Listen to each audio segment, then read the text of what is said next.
Bonjour mes amis, la Sidra de Vayeshev est centrée autour de la notion de rêve. Les rêves de Yosef, les rêves de Joseph, des rêves du début, des rêves de la fin.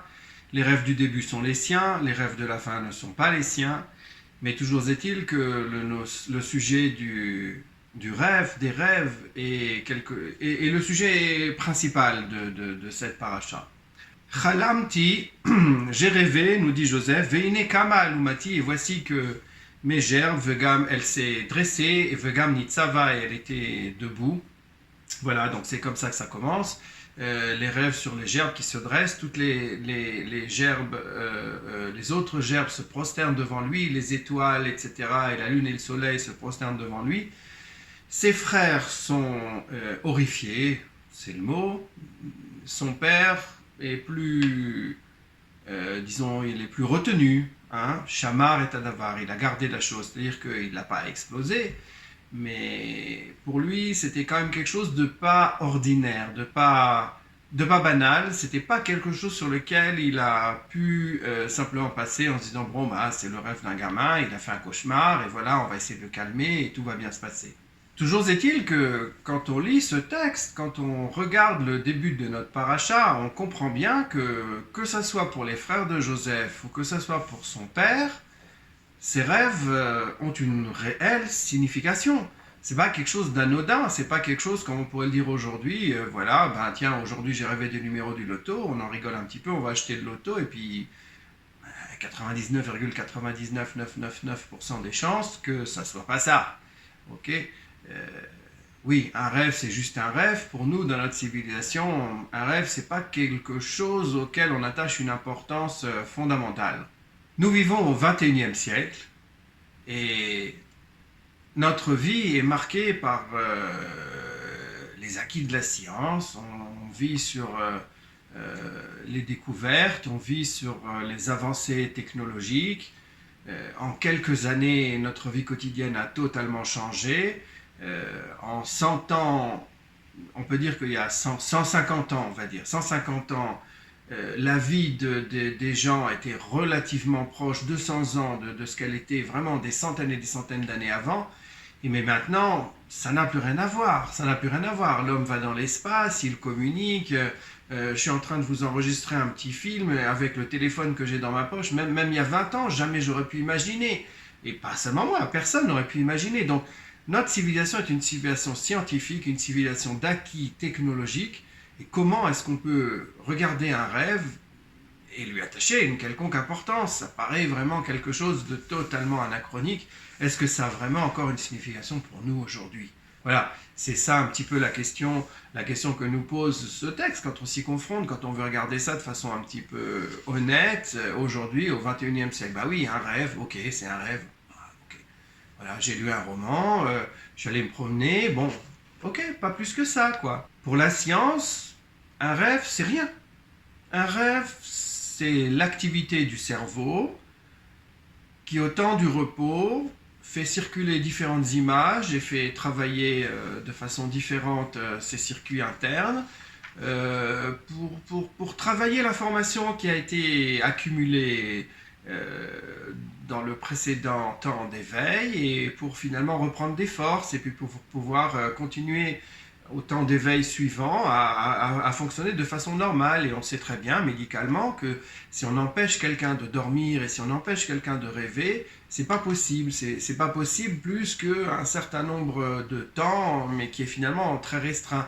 C'est-à-dire que le sommeil, la façon pour le cerveau de récupérer à travers le rêve et les différentes phases du sommeil, c'est quelque chose d'absolument vital, mais ce n'est pas la signification du rêve en elle-même qui est importante, mais plutôt le fait que le cerveau rêve, même si le plus souvent on ne se souvient même pas de quoi on a rêvé. Hein, finalement, c'est ce qui se passe la plupart du temps. Au maximum, un rêve de nos jours, on va lui accorder une importance si on est attaché aux théories psychoanalytiques. Hein, on va pouvoir considérer éventuellement que le rêve est une porte sur l'inconscient et qu'il exprime des désirs ou des fantasmes ou des choses de ce genre-là. Et que dans ce sens-là, oui, il a une importance, mais il n'a pas une importance dans le domaine prédictif ou dans le domaine de savoir qu'il va nous imposer une conduite ou quoi que ce soit. En tout cas, pas pour notre civilisation, mais même pour la psychanalyse elle-même, qui attache une certaine importance à ce rêve, elle est extrêmement décriée. Karl Popper, un des plus grands philosophes, philosophie de la science du XXe siècle, a décrit qu'est-ce qui était scientifique, qu'est-ce qu'on peut définir comme une théorie qui est scientifique. Eh bien, c'est une théorie pour laquelle, au moins en théorie, on peut envisager de créer une expérience qui viendrait la contredire. C'est-à-dire que pour pouvoir dire qu'une phrase elle est vraie scientifiquement, il faut que je puisse mettre sur pied une hypothèse expérimentale qui serait susceptible de venir l'infirmer. C'est-à-dire que si je ne peux même pas imaginer une expérience qui théoriquement viendrait infirmer ce que je dis, ben c'est simplement quelque chose que je dis, mais ce n'est pas quelque chose de prouvé scientifiquement. Si je veux pouvoir prouver scientifiquement, par exemple, que l'eau bout à 100 degrés, eh bien, il faut que j'ai un appareil de mesure qui mesure la température de 100 degrés à la pression atmosphérique du niveau de la mer, et si quand je fais mesurer l'ébullition de l'eau, je vois que c'est 90 degrés ou 102 degrés ou n'importe quoi, mais qui n'est pas 100 degrés, c'est-à-dire que j'ai infirmé. Donc, j'ai infirmé mon hypothèse, c'est-à-dire que mon eau ne bout pas à 100 degrés. Donc, si l'eau bout à 100 degrés, c'est vrai scientifiquement uniquement par le fait que je peux mettre sur pied une expérience qui serait susceptible de venir l'infirmer. Et effectivement, tout le monde le sait, si vous montez en altitude, la pression atmosphérique diminue, la température d'ébullition de l'eau ou de n'importe quel autre liquide va changer parce que ses fonctions, c'est lié à la pression atmosphérique. Mais c'est en faisant des expériences qu'on sait ça. Et si on n'a pas la possibilité de faire une expérience qui viendrait infirmer notre conclusion, on peut dire quelque chose, mais ce ne sera certainement pas quelque chose de scientifique. Et c'est le cas pour la psychanalyse. C'est-à-dire que la psychanalyse, elle raconte une belle histoire, elle décrit une théorie, mais pour les scientifiques purs et durs, elle n'est pas scientifique. Elle n'est pas scientifique tout simplement par le fait qu'on ne peut pas on peut pas imaginer pour elle une expérience qui viendrait l'infirmer. Donc c'est une simple théorie. Il y a d'autres théories comme ça qui ne sont pas scientifiques. Par exemple, le marxisme. Pour Karl Popper, c'est aussi un aspect important. Le marxisme, c'est une façon de lire l'histoire. Ce n'est pas une façon scientifique parce qu'on ne peut pas imaginer une façon expérimentale d'infirmer cette théorie. La religion, c'est pareil. C'est pas quelque chose de scientifique. Et heureusement, c'est quelque chose qui parle dans un autre domaine. On ne parle pas dans le domaine de la science. Et c'est pour ça qu'aujourd'hui, la notion de religion, elle est extrêmement décriée par tous les gens qui veulent se réclamer uniquement de la science pure et dure et du rationalisme. Parce qu'elle ne peut pas être prouvée. Mais si elle pouvait être prouvée, ce serait plus une foi, c'est clair. Hein. On va y revenir, on va essayer de comprendre maintenant en quoi est-ce que quelque chose comme un rêve, comme le rêve de Joseph, peut avoir une importance pour nous, bien que ce ne soit pas un fait scientifique. Je voudrais aiguiser encore cette question. Aujourd'hui, qui pourrait considérer sérieusement l'idée de se faire soigner par un sorcier africain en cas de maladie? On va tous, plus ou moins, je veux dire, à moins qu'on soit vraiment dans le besoin ou quoi, mais on va préférer la méthode rationaliste, expérimentale, occidentale. Je veux dire, si vous avez une appendicite, eh ben, il vaut mieux aller à l'hôpital que... Voilà, c'est clair. Hein. Mais les choses changent. Les choses changent. C'est-à-dire que vous pouvez avoir des choses... La méthode expérimentale scientifique, elle est tellement exigeante que quand quelque chose commence à correspondre à ces aspects-là, eh bien, il est absorbé et il devient lui-même une méthode scientifique. Prenez par exemple, je ne sais pas, j'en ai juste un exemple, le cannabis. Okay, jusqu'à il y a, mettons, 10-15 ans, personne n'en parlait, mais aujourd'hui, ça devient un sujet qui commence à être expérimenté, cherché, etc. Et on lui trouve des applications. Donc les choses peuvent évoluer. Les médecines traditionnelles ou dites alternatives, etc., jusqu'à il y a quelques années, elles étaient considérées comme absolument hors de la norme médicale. Mais aujourd'hui, vous voyez de plus en plus de médecins et de scientifiques qui font des expériences pour éventuellement prouver sans rentrer a priori même dans les fondements théoriques de ces approches médicales traditionnelles. Il ne s'agit pas de prouver que la façon de voir, par exemple le yin et le yang, je ne sais pas, je dis des choses, ce n'est pas vraiment mon domaine, j'y connais pas grand-chose, mais que c'est vrai comme théorie, mais il s'agit de prouver par des expériences scientifiques l'aspect pratique de ces choses. Est-ce que ça a une efficacité ou est-ce que ça n'a pas d'efficacité? Donc la science, elle a tendance à englober de plus en plus de choses, c'est-à-dire qu'elle n'est pas exclusive. La science, elle veut simplement avoir des acquis concrets. Okay? Est-ce que le rêve de Joseph ou le rêve de n'importe qui, il peut être considéré comme ayant un acquis concret? Et est-ce que donc à ce moment-là, nous, hommes, femmes du XXIe siècle, on va le considérer comme quelque chose qui peut avoir une importance, ou alors c'est simplement un folklore et une histoire, c'est du passé, et puis on lit ça comme ça, et puis bon, en fait, on a beaucoup évolué, et puis aujourd'hui, ça reste une belle histoire, mais bon, on le regarde avec un petit œil, on va dire paternaliste, et puis nous, on a quand même évolué, et on est un peu plus loin, heureusement pour nous. Eh bien, pas seulement. Reprenons par exemple ce qu'on a vu la semaine dernière. Ok, Sidrat Vaishlach, on a regardé l'approche qu'on pouvait avoir de la face de l'autre, la face du même, la face de l'ange, la face de l'autre extrême. Et on a vu qu'à partir de l'observation de cette face, on pouvait apprendre quelque chose, déduire quelque chose. Hein. On en déduit en fait un devoir moral.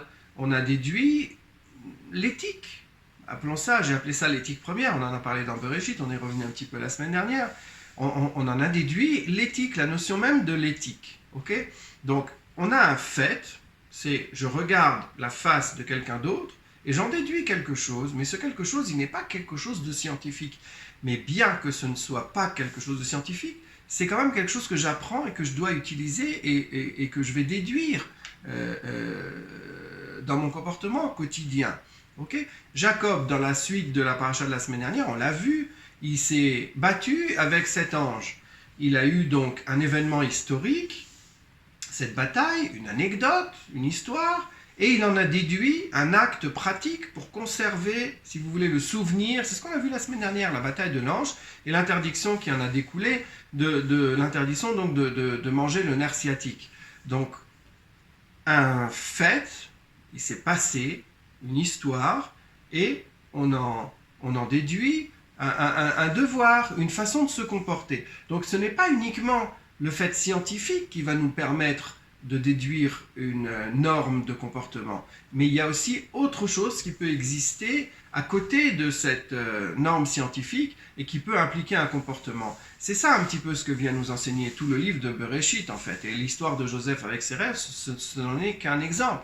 Alors voyons maintenant les rêves de la fin de la Sidra. Donc, l'histoire est connue, Joseph est emmené en Égypte, il est emmené dans la maison de Poutifar, il réussit brillamment, la femme de Poutifar essaye de le séduire, il est jeté en prison, etc.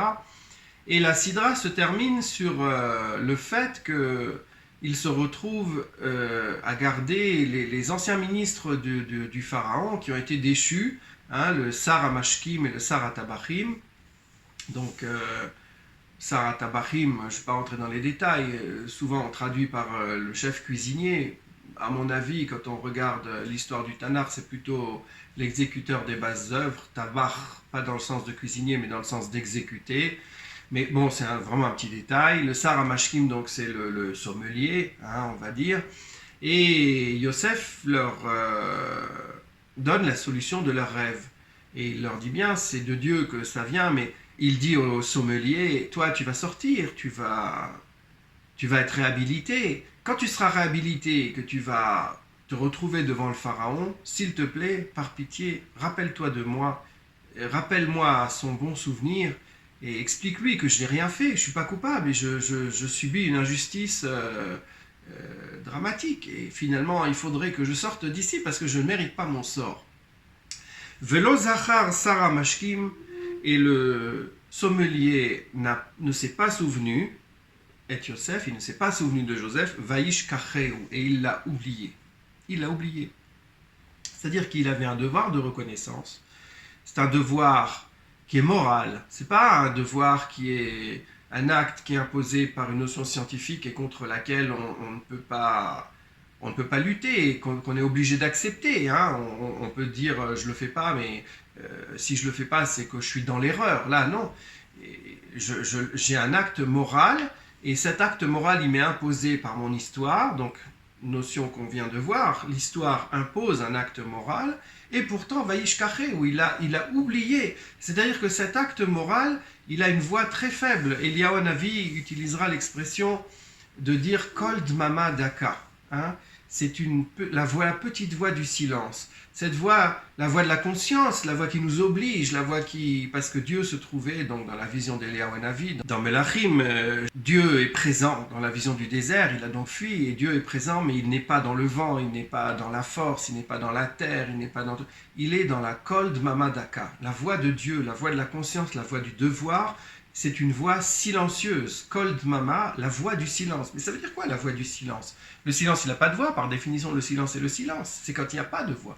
Mais quand il n'y a pas de voix, c'est-à-dire quand la science, quand il n'y a pas d'expression forte de ce devoir, il reste ce silence qui nous impose un devoir. Et ce silence, il peut être la voix de la conscience. Et la voix de la conscience, elle n'a pas agi chez... le Sarah Mashkim.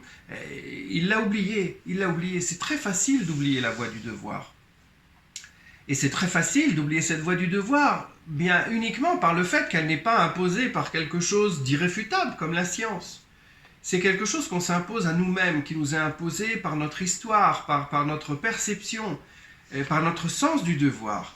Et cette notion, donc, on peut avoir quelque chose de non scientifique qui nous impose un devoir. Hein, c'est donc la suite logique de l'histoire de Bereshit, et c'est ce que nous enseignent en fait ces rêves. Mais ça va nous permettre aussi d'aller plus loin et de comprendre ce qui se passe aussi avec la révélation de la Torah, c'est-à-dire la façon ultime de s'imposer un devoir et de comprendre un devoir.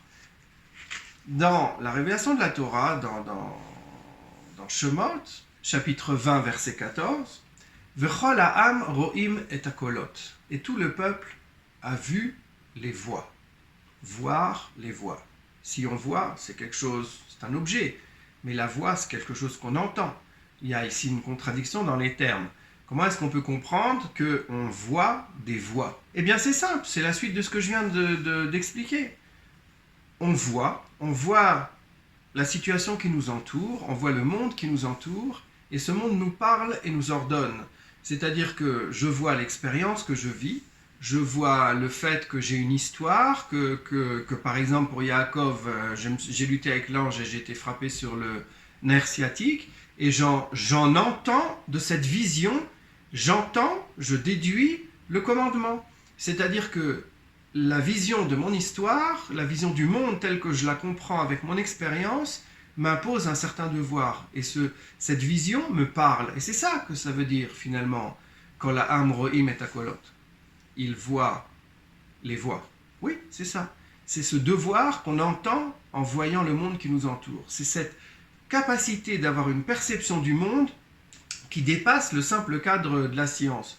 On peut avoir c'est évident, on a tous la vision scientifique et notre vie est basée dessus, mais en plus de cette vision scientifique, il existe une autre vision du monde, et le rêve de Joseph, ou c'est qu'un aspect de cette vision du monde. Il n'y a pas une exclusivité de la vision scientifique et de la vision rationaliste du monde. Il y a quelque chose en plus de cela, et il y a la notion de devoir qui peut être inspirée par autre chose que simplement la rationalité scientifique.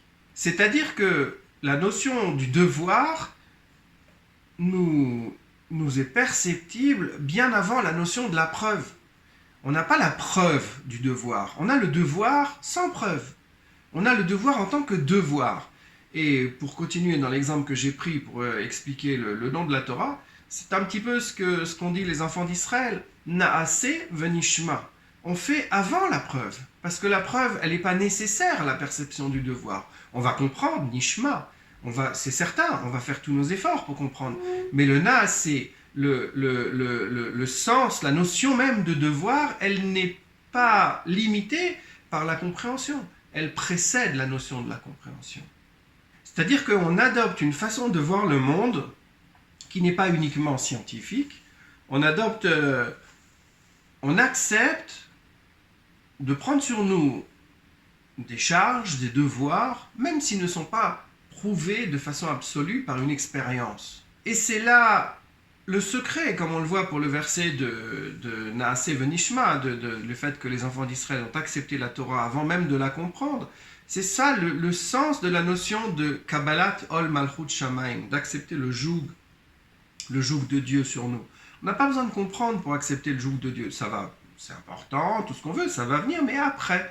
Hein, c'est une décision a priori. C'est une décision a priori qui n'est pas liée au fait de comprendre. Le fait d'accepter pour l'homme de renoncer à sa nécessité de comprendre et de baser scientifiquement chacune de ses actions, ou scientifiquement ou rationnellement, comme vous voulez, j'emploie ces deux termes de façon indifférente, bien c'est ça le secret, si vous voulez, c'est le cadeau que l'homme va donner à Dieu en réponse au cadeau de Dieu que Dieu a donné à l'homme, qui est le don de la Torah, c'est-à-dire le don du devoir, du droit et du lien.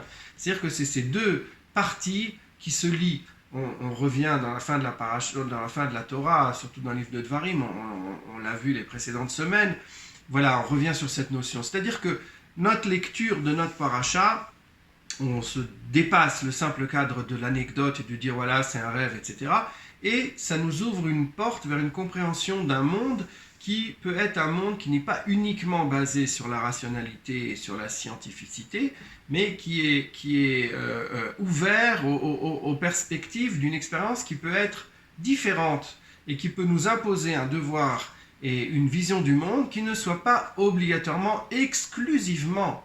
Bien sûr, elle est basée sur notre conduite quotidienne, est basée sur la rationalité, mais pas exclusivement. On a ouvert dans la perspective morale et dans la perspective du livre de Bereshit un autre aspect, et c'est ça qui est le message qui commence à prendre au jour pour nous à la lecture de toutes ces parachiotes.